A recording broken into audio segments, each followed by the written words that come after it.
큰아들이 벽면을 우수상장으로 도배한 것과는 달리 작은 아들 방엔 단 한 장도 없는 상장을 갖고 싶어 했다. 형을 많이 부러워했다. 선생님이 색종이에 비공식으로 만든 줄넘기 참 잘했어요. 손으로 만든 상? 상을 받아들고 아파트 1층부터 소리 지르며 올라왔다. 엄마, 나도 상 받았죠. 자기 방 가운데다 붙이라며 뿌듯해한다. 초등학생 둘째는 얼마나 열심히 줄넘기에 몰입하는지 상 받은 이후로 반에서 드디어 1등을 했다. 칭찬이 명약이었다. 돈도 안 드는 최고의 확률로 검증된 아이들 성공적으로 키우는 보약이며 명약이다. 이후 아이들에게 칭찬을 생활화하려 노력했다. 칭찬이 명약이었다. 돈도 안 드는 최고의 확률로 검증된 아이를 성공적으로 키우는 보약이며 명약이다. 이후 아이들에게 칭찬을 생활화하려 노력했다. 칭찬이 아이들을 더 바르고 자존감 높은 인성으로 자라게 했다. 모든 말과 행동에서 부정의 언어가 아이들을 지배할까 언어부터 가려가며 조심시켰다. 그러기 위해서는 부모인 우리부터 조심해야 했다. 알코올 중독자 가정이란. 그 시기에 남편은 많은 화와 부정적 에너지를 가족과 아이들에게 쏟아냈다. 하루하루가 폭탄 돌리기 하듯 언제 어디서 남편의 고성이 나올지 몰라 늘 불안한 나날이었다. 늘 아이들이 상처받을까 두려웠다. 자식은 노력으로 교정이 가능한데 남편은 제2의 천성이 되어 고집스럽게 바뀌질 않는다. 어떤 누구에게도 단점을 찾아 탓했지 칭찬을 할 줄 모른다. 매사 비판적이고 모든 것이 마음에 안 들어 했다. 그야말로 시한폭탄이었다. 첫째 아이가 학교에서 우수상을 장학금을 받아도 당연한 것이라 생각했다. 칭찬은 인색했다. 장하네, 이 한마디면 족할걸. 어느 날은 첫째 아들, 엄마, 아빠는 날 싫어하는 게 틀림없어. 난 아빠 아들이 아닌가 봐. 늘 화만 내지 아빠에게 한 번도 칭찬을 받은 기억이 없다며 슬퍼했다. 언제나 화가 난 표정으로 단점을 찾아 지적질하기 바빴다. 늘 못마땅한 표정에 나 또한 아들이 받은 상처에 남편이 하는 언어폭력으로 상처받고 괴로웠다. 왜 저렇게 심사가 꼬였을까? 둘째 아들이 어느 날 형에게 코치한다. 형, 20살 되면 아빠한테 한번 그냥 덤벼. 세게 들이받아버려. 그리고 집을 나가. 나도 20살 되면 따라갈 테니. 이 말을 들을 때 가슴이 벌벌 떨렸다. 안 돼, 안 돼. 어쩌려고. 첫째는 둘째와 달리 모든 생활면에서도 예절이 남다르다. 한 번도 반항도 없이 사춘기도 곱게 넘기고 선한 인격체로 성숙했다. 두 아이를 키우면서 아이들로 인해 마음 상해본 기억이 없이 바르게 자라줬다. 이렇게 한쪽에서는 긍정을 가르치고 한쪽에서는 언어 폭력이 일어나는 심각한 상황들을 수없이 참아내야 했다. 18나도 성질 있는데 남편 덕에 긴 세월 도를 닦았다. 도가 깊어지나 보다. 조만간 공중부양도 가능하겠다. 나날이 몸이 가벼워진다. 아이들이 아버지의 이유 없는 화에 가슴에 분노를 키워가고 있었다. 자녀들의 미래의 삶을 위해 부모에게 사랑받은 기억으로만 키우고 싶었다. 자녀들을 위로하며 이해시키려 노력했지만 미성숙한 부모를 이해하기에는 아직 어리다. 그러함에도 아빠를 이해하고 사랑하길 바랬다. 그러나 골은 나날이 깊어가고 자녀들이 아버지를 피하는 상황에 남편은 더 심해지고 그 냉전의 고통을 오래 참았다. 아휴, 둘째 아들 말대로 나도 끝장을 내고 싶었다. 야, 너만 화가 있냐? 나는 가슴에 화산을 품고도 참고 산다. 처음이자 마지막 말이 내 입에서 나왔다. 우리 이제 헤어지자. 나 너무 오래 참았다. 더 이상 부정적 언어로 가족 모두를 숨막히게 하는 당신을 떠나고 싶다 했다. 처음으로 눈을 똑바로 째려보며 속으로 저주의 말을 퍼부었다. 넌 결혼하지 말고 너는 혼자 살아야 했어. 신의 도움이 없다면 혼자 죽어야 할 팔자일지도 몰라. 화에는 묘한 쾌감을 만드는 중독성이 있다. 남편은 술에서 화로 중독을 갈아탄 것 같았다. 남편의 형제 자매조차 불합리한 분노에 동생들은 말을 아낀다. 술을 끊었으니 더 성숙한 인격이 나타나리라 기대했었다. 단주기간 마른 주정으로 힘들게 한 가족에게 보상될 만큼 변할 줄 알았다. 만족스럽진 않지만 남편은 많이 변했다. 알코올 중독자가 술을 끊고 사는 기적을 이뤘다. 술 안 먹는 것만도 대단했지. 술만 끊으면 되는 줄 알았다. 단주와 함께 꿈꾸던 파라다이스가 기다리는 줄 알았다. 나의 생각은 또 틀렸다. 더 큰 성격적으로 고쳐져야 할 약점이 진행 중이었다. 너무도 긴 시간 남편은 화를 조절하지 못해 가족 모두에게 불안감과 좌절을 느끼게 했다.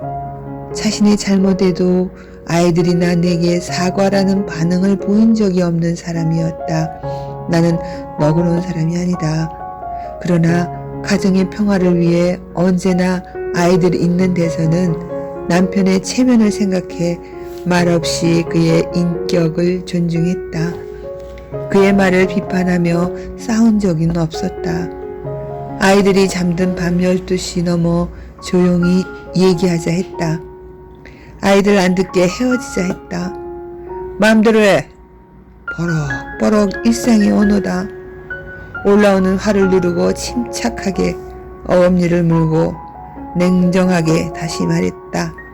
교양 있게. 당신이 나갈래? 내가 나갈까? 대답이 없다. 나와 아이들은 함께 갈 거야. 또 대답이 없다. 시끄러워! 버럭버럭! 대답은 짧고 목소리만 크다.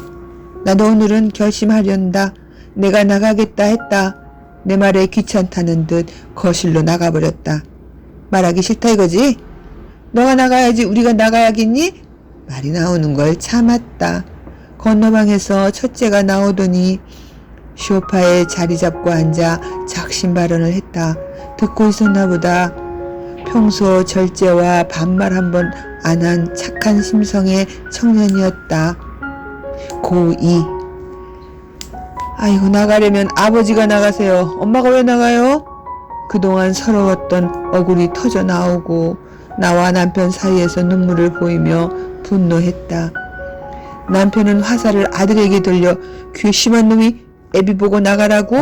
너 말 다 했어? 모든 과정과 분노, 이유가 삭제되고 흥분해서 고함을 질러댄다. 감히 아버지한테 말 대답하는 아들을 용서할 수 없다. 안 그래도 도끼 어린 아내를 피해 거실로 참고 피했는데 화가 폭발할 곳을 찾았다.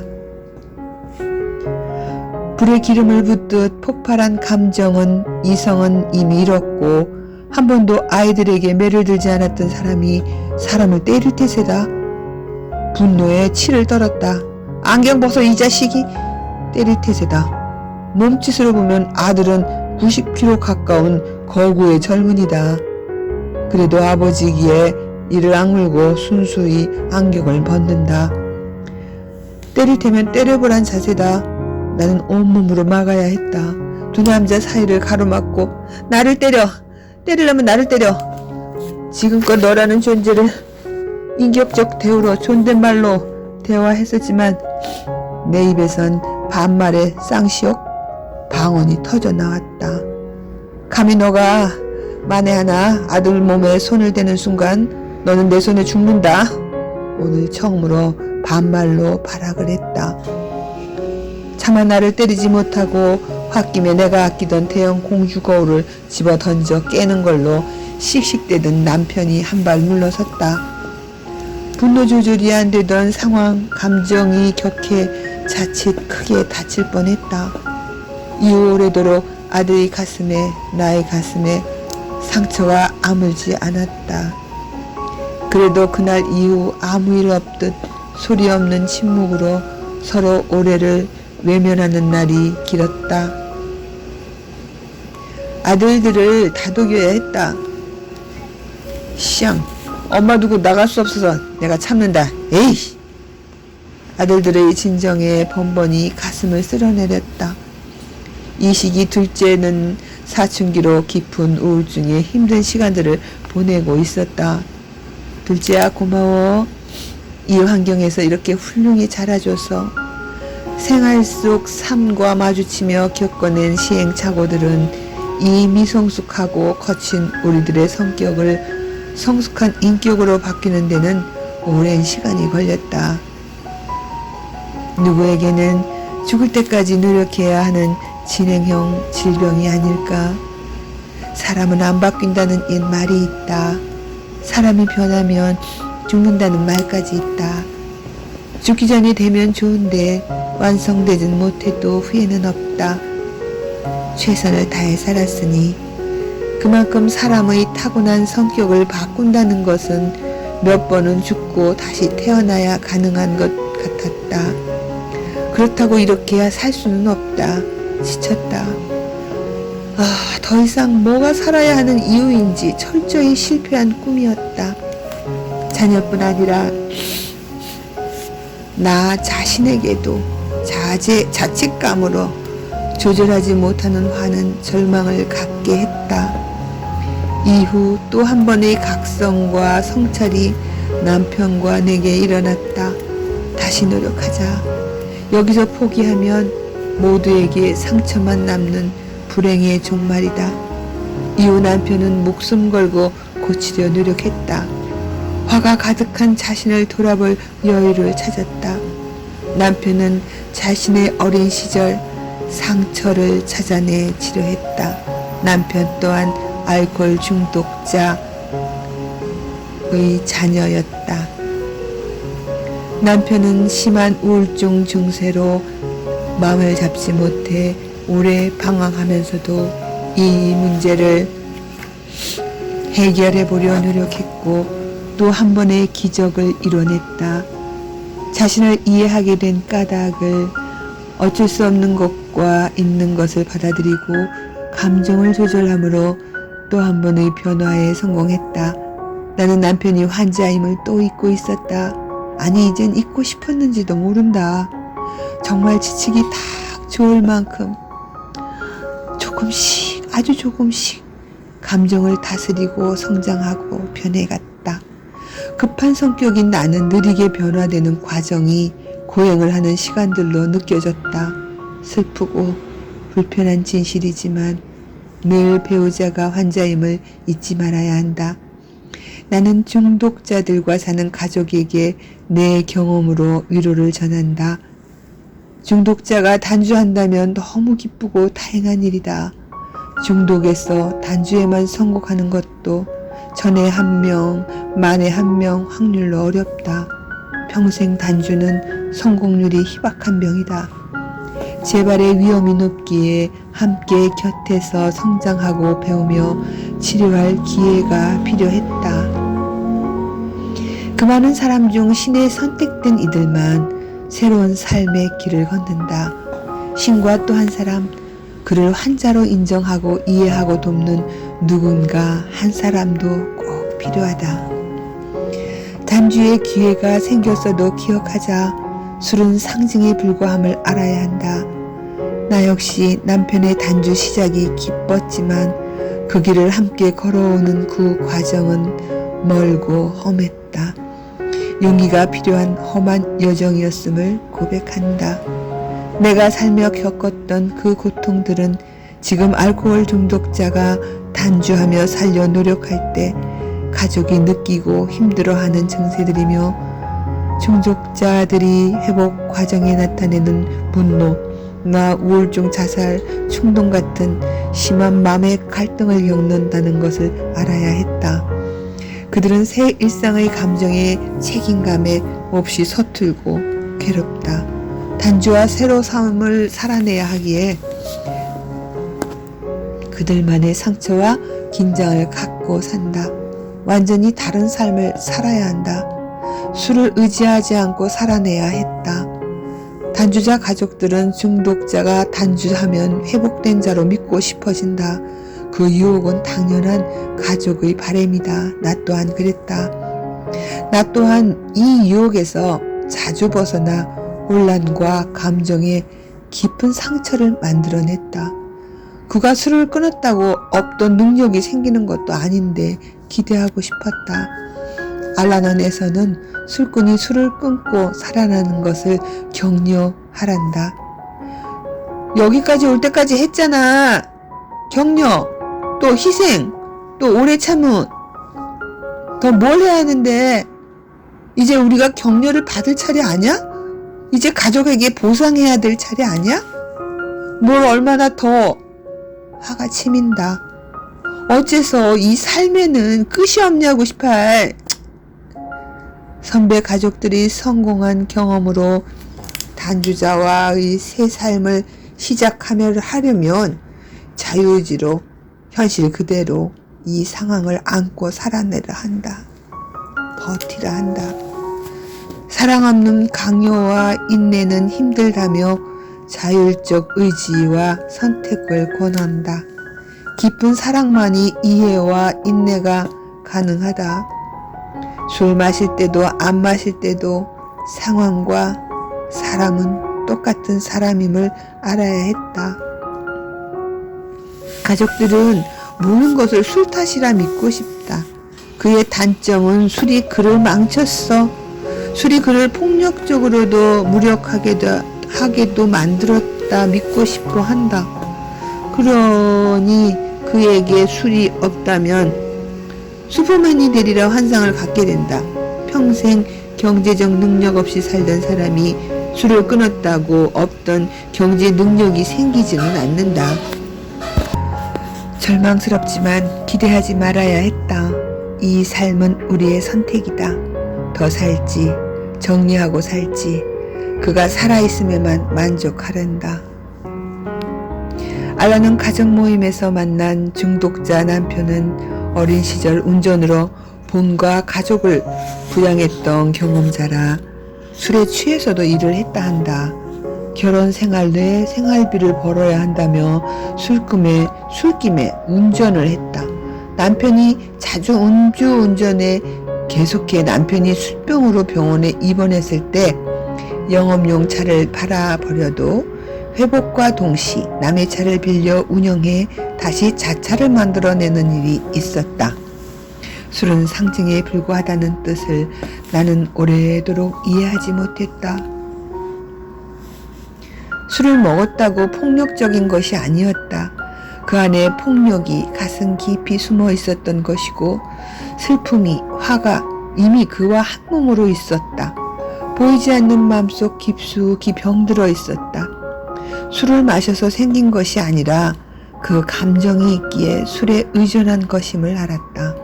더 이상 술 탓하지 말자. 그냥 그 성향을 갖고 태어났음을 인정하고 어린 시절의 상처라 생각하자. 인정하고 받아들이기에 중독자와 가족을 돕는 것이다. 불편한 진실이다. 희망을 갖고 노력하는 가족에게 힘 빼는 소린 줄 안다. 우리의 사고는 정직하지도 바르지 않음도 인정하자. 내 생각이 술 중독자를 고칠 수 있다 생각지 말자. 이미 수많은 선배들이 시도했고 실패했다. 의사조차도 그들을 도울 수 없음을 인정했다. 불편한 진실은 감추고 술만 끊었다고 삶이 지옥에서 천당으로 바뀌지도 않는다. 또 다른 문제들이 우리를 힘들게 할 것이다. 술과 무관한 삶에서도 사건, 사고는 있다는 것을 이해하자. 그 또한 누구나 넘어야 할 삶의 다른 고통으로 받아들여야 했다. 나는 스스로 죽을 수도 살 수도 없음을 경험했고 인정했다. 남편을 조절할 수도 그를 위해 어떤 일도 할 수 없음을 무력함을 인정했다. 신께서 그의 목숨줄을 잡고 있기에 그를 붙잡고 있던 팔을 놓던 그의 팔을 잡고 함께 죽던 결정해야 했다. 어쩔 수 없는 상황을 인지하고 신의 뜻에 따르기로 수없이 결정했다. 그래, 내가 죽자. 너가 없고 내가 없다면 삶의 의미는 뭘까? 가족을 구할 수 있다면 죽자 하는 마음으로 스스로 마음을 정했다. 남편이 변화되지 못해 죽어야 끝난다면 그래, 함께 죽자. 결심하니 오히려 여유가 생겼다. 정신적, 육체적, 영적으로 회복되든 죽든 신이여 마음대로 하시라 내려놓았다. 남편을 데려가시든 회복시켜 가족에게 돌려주시던 맡겨야 했다. 다른 대안은 없었다. 다시 생각조차 하고 싶지 않은 고생으로 여기까지 왔는데 신은 여기서 나와 남편을 포기하실까? 나와 남편을 구하신 신의 목적대로 결과를 내겠지. 어떠하든 신의 뜻대로 일은 진행될 것이다. 내 의지와 뜻을 다 내려놓아야 했다. 내 생각을 멈추는 것, 아무것도 하지 않는 것이 그의 회복을 돕는 유일한 방법이었다. 내가 할 수 있는 일만 최선을 다하다 죽기로 결정했었다. 그것은 내가 그를 위해 아무것도 할 수 없음을 인정하는 것까지 포함되었다. 나의 죽음까지 받아들이고 다시 남편은 신께 맡겨야 했다. 중독자는 환자임을 매번 인정하는 삶이어야 한다. 우리는 알 수 없는 병이다. 그들이 일부러 가족과 상대를 괴롭힐 의향은 없다는 것을 믿길 바란다. 내가 자주 감정 폭발이 일어났던 것은 그가 환자임을 잊고 멀쩡한 정신으로 내게 도전하려 함으로 잘못 받아들일 때였다. 마음 아픈 사실을 인정하고 싶지 않지만 그들은 영원한 환자이다. 단주로 진행을 일시 멈추고 살아내려 노력하는 환자이다. 그래서 단주 이에는 영적으로 살아야 할 사람들이었다. 이 세속에서 영적으로 산다는 게 어디 쉬운 일이겠나? 어떻게 살아야 행복을 느끼며 살까? 쉽지 않은 삶이다. 영적 삶을 추구해 오래 수행을 하며 잘 살아내던 사람들도 이 새로운 삶을 살려면 세속에서 많은 책임감을 갖게 하면 허둥대며 서툴 것이다. 이들이 그렇다. 반복해 중독자들은 영적 삶을 살아야 할 사람들이다.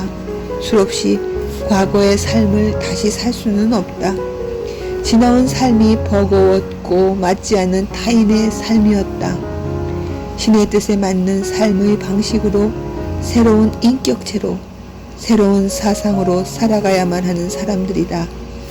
인간들이 모여 삶을 잘 살아내는 홀로 산에서 수행 생활하는 것보다 어려운 것이다. 그들은 이 또한 술에 의존 없이 새로 배워야 했다. 인격적 감정이 성장하는 삶이란 그곳에 반드시 고통이 내재되어 있다. 권하고 싶지 않은 어려운 감정 노동이다. 언제까지? 모르겠다.